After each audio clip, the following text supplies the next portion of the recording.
Hello friends, R S education 91 में आपका स्वागत है।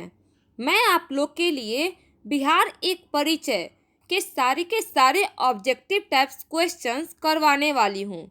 ये जो सीरीज चल रही है वो बीपीएससी कैंडिडेट्स के लिए चल रही है, जिन्होंने भी अभी जो 67वां बीपीएससी का फॉर्म आया है और वो भरे हैं, जो इंटरेस्टेड है बिहार के एग्ज़ाम देने के लिए। बिहार में जितने भी एग्ज़ाम होते हैं, स्पेशली बीपीएससी और एसआई दरोगा जो भी है, आप लोग जिसका भी तैयारी कर रहे हो और बिहार के बारे में जानकारी प्राप्त करनी है और उससे आने वाले क्वेश्चंस को आप लोग को हिट करना है, तो आप लोगों के लिए ये सीरीज़ बहुत ज़्यादा उपयोगी होने वाला है।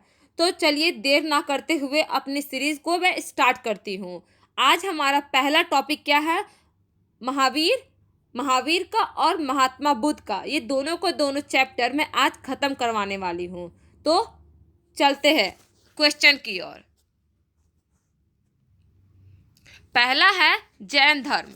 जैन धर्म के थोड़ा बहुत नॉलेज तो आप लोग लूसेंट के माध्यम से प्राप्त कर सकते हैं और उससे रिलेटेड कैसा क्वेश्चन आता है बीपीएससी में, ये आप यहाँ से देख सकते हैं। पहला क्वेश्चन है, जैन धर्म के वास्तविक संस्थापक और 24वें एवं अंतिम तीर्थकर महावीर का जन्म कहाँ हुआ था? ऑप्शन नंबर सी, कुंडग्राम में। कुंडग्राम वैशाली में उनका जन्म हुआ था। महावीर का बचपन का नाम वर्धमान था। सेकंड क्वेश्चन, महावीर के जन्म स्थान कुंडग्राम बिहार के किस जिले में पड़ता है? जैसा कि अभी अभी मैं बताई कि कुंडग्राम के वैशाली में उनका जन्म हुआ था, मतलब कि बिहार के वैशाली जिले में कुंडग्राम एक जगह का नाम है, वहीं उनका जन्म हुआ था। और रिपीट करिए, उनका बचपन का नाम क्या था? वर्धमान था।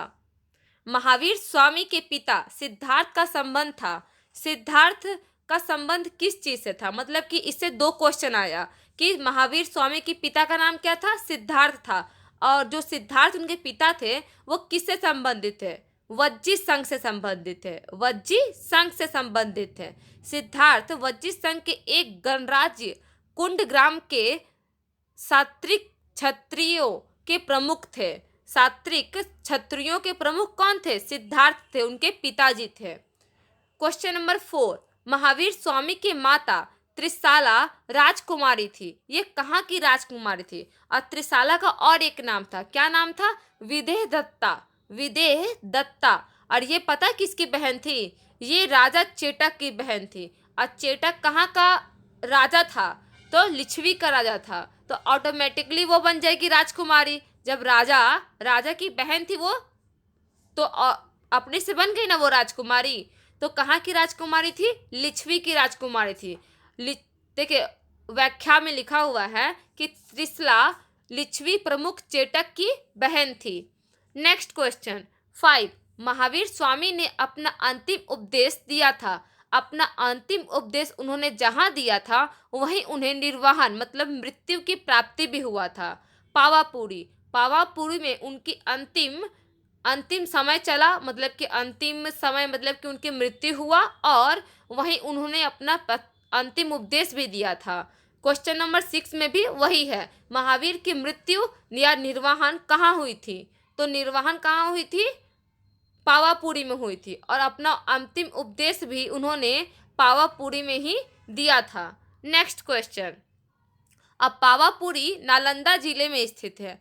कहाँ स्थित है? पटना के नालंदा जिले में पावापुरी स्थित है। प्रथम जैन संगीति का आयोजन कहाँ हुआ था? पाटलिपुत्र में हुआ था। और उस समय पाटलिपुत्र के शासक कौन थे? चंद्रगुप्त मौर्य थे। मतलब क्वेश्चन बहुत तरीका से आ सकता है कि प्रथम जैन संगीति कहाँ हुई थी? पाटलिपुत्र में हुई थी। पाटलिपुत्र के सम्राट उस समय चंद्रगुप्त मौर्य थे और इसकी अध्यक्षता स्थूलभद्र के द्वारा करवाई गई थी। क्वेश्चन नंबर 7, 8 और 9 सारे के सारे आपका इस वर्ड में कवर हो गया है।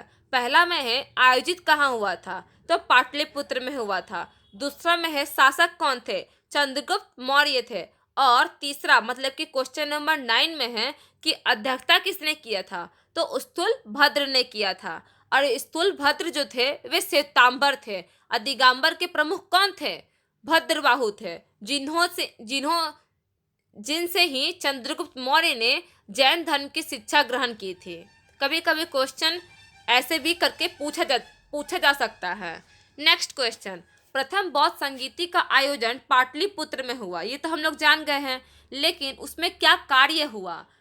आंसर हो जाएगा ऑप्शन नंबर बी। जैन धर्म के महत्वपूर्ण 12 अंगों का प्रणयन किया गया और जैन धर्म 2 भागों में विभाजित हो गया, श्वेतांबर और दिगंबर। श्वेतांबर स्थूलभद्र का और दिगंबर भद्रबाहु का हुआ था।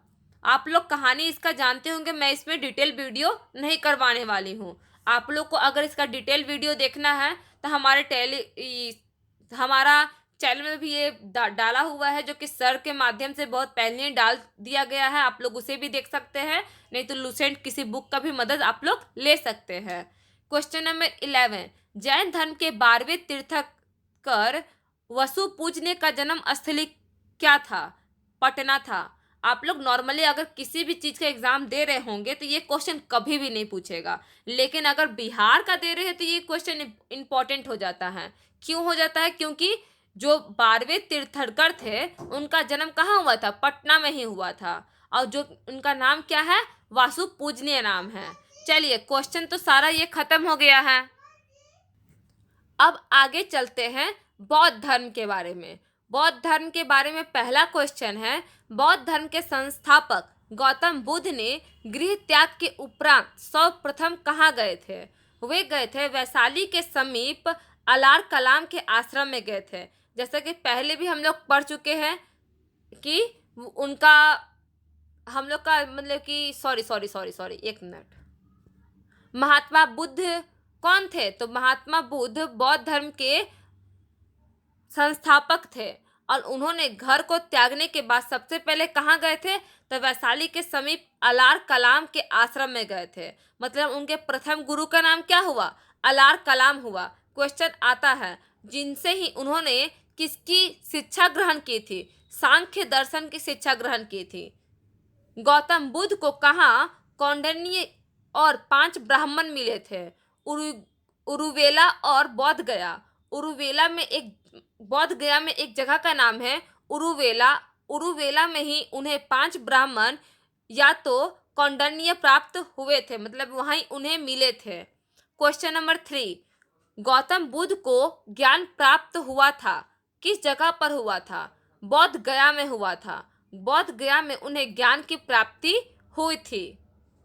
क्वेश्चन नंबर 4 में है, गौतम बुद्ध को किस नदी के किनारे ज्ञान की प्राप्ति हुई थी? तो अगर नदी के बारे में पूछेगा तो निरंजना नदी के किनारे उन्हें ज्ञान की प्राप्ति हुई थी।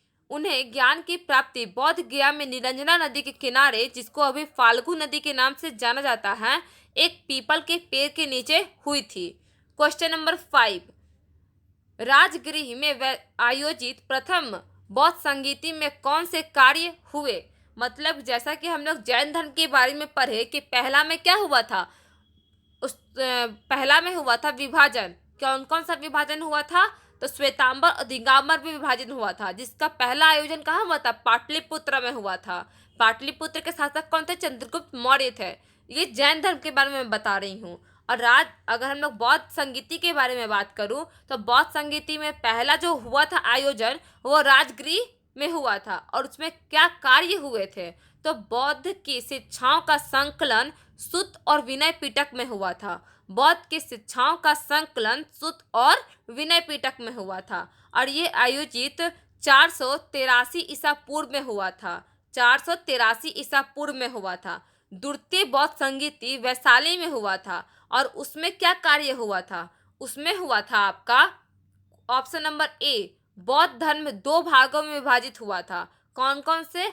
अस्थावीर और महासंघिक के रूप में विभाजित हुआ था। अस्थावीर और महासंघिक के रूप में विभाजित हुआ था दूसरे बौद्ध संगीति में। और तृतीय बौद्ध संगीति का आयोजन पाटलिपुत्र में हुआ था।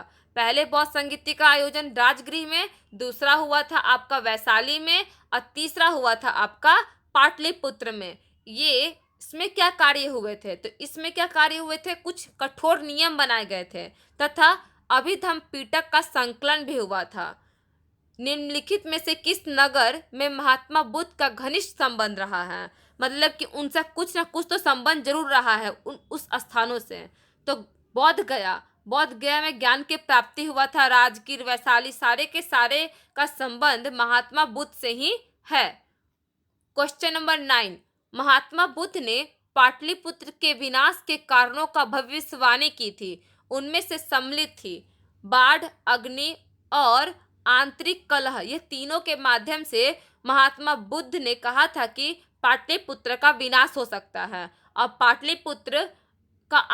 पाटलिपुत्र में कितवा बौद्ध संगीति का आयोजन हुआ था? तो तीसरे बौद्ध संगीति का आयोजन हुआ था। बौद्ध गया में बोधि मंदिर बनाया गया जहां गौतम बुद्ध को ज्ञान की प्राप्ति हुआ था। ऑप्शन नंबर 20 का करेक्ट आंसर हो जाएगा। और इस सीरीज का लास्ट क्वेश्चन, प्रसिद्ध बौद्ध सारिपुत्र का जन्म हुआ था कहाँ? नालंदा में हुआ था। सारिपुत्र का जन्म कहाँ हुआ था? नालंदा में हुआ था, याद रखना है। नालंदा में सारिपुत्र का जन्म हुआ था। आई होप आप लोग को ये वीडियो अच्छी लगी होगी। अच्छी लगी है तो इसे लाइक, सब्सक्राइब और शेयर जरूर करिएगा। जय हिंद, जय भारत।